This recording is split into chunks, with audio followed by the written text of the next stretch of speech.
Everyone আসসালামু আলাইকুম। আমি সোনিয়া, আমার সোনিয়াস ওয়ার্ল্ড পেজ থেকে আপনাদের সবাইকে জানাই স্বাগতম। কেমন আছেন সবাই? আজকে আমি অন্যরকম একটা ভিডিও আপনাদের সাথে নিয়ে এসেছি। তো চলুন ভিডিওটা শুরু করা যাক। তো এখন বাইরে শ্যুট করতে যাই আমার ফেসের অবস্থা কিন্তু অনেক খারাপ হয়ে যায়, তাই ন্যাচারাল প্রোডাক্ট থেকে আমি তাদের এই ফেস প্যাকটা অর্ডার করি। এই ফেস প্যাকটা অর্ডার করার পরে আমার একবার দেওয়া হয়েছে, তো একবার দেওয়ার পরে আমি এটার ফ্যান হয়ে গেছি। তারপর ভাবলাম আপনাদের সাথে একটু ভিডিও শেয়ার করে। দেখেছেন যে বক্সটা এটা একদমই খালি হয়ে গেছে, অল্প একটু আছে, মানে আমি কয়েকবারই দিয়েছি। তো তারপরও ব্যস্ততার জন্য আপনাদের সাথে শেয়ার করা হয়নি। তো আমি যে ডাবর গোলাপেরির পানিটা দিয়ে আমি এটাকে ভালো করে গুলিয়ে নিয়েছি। আপনারা চাইলে পানি দিয়েও গুলাতে পারেন।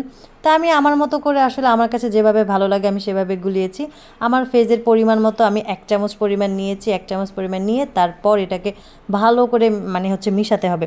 ভালো করে মিশিয়ে আপনার পুরো ফেজে অ্যাপ্লাই করতে পারবেন। আর হ্যাঁ, এটা কিন্তু চাইলে আপনি আপনার গলা, হাতে, পায়ে সব জায়গায় দিতে পারবেন। আর এইটা দেওয়ার পরে মাশাল্লাহ মাশাল্লাহ কি সুন্দর যে একটা রেজাল্ট পাবেন, আপনার মনটা ভরে যাবে একদম। থাকে না যে পেশা উসুল, তো ওই রকম ব্যাপারটা, যে আপনার টাকাটা উসুল হয়ে যাবে এটা দেওয়ার পরে।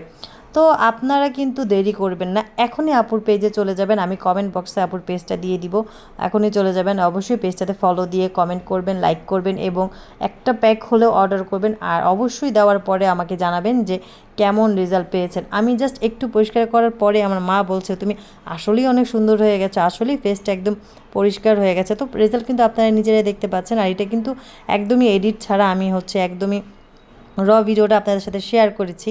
তো যাই হোক, ভিডিওটা ভালো লাগলে অবশ্যই একটা লাইক কমেন্ট অ্যান্ড শেয়ার করে আপনার পেজে রেখে দিবেন। আর অবশ্যই অবশ্যই আপুদের পেজে যাবেন, গিয়ে লাইক কমেন্ট করবেন আর একটা প্যাক হলেও আপনি নেবেন।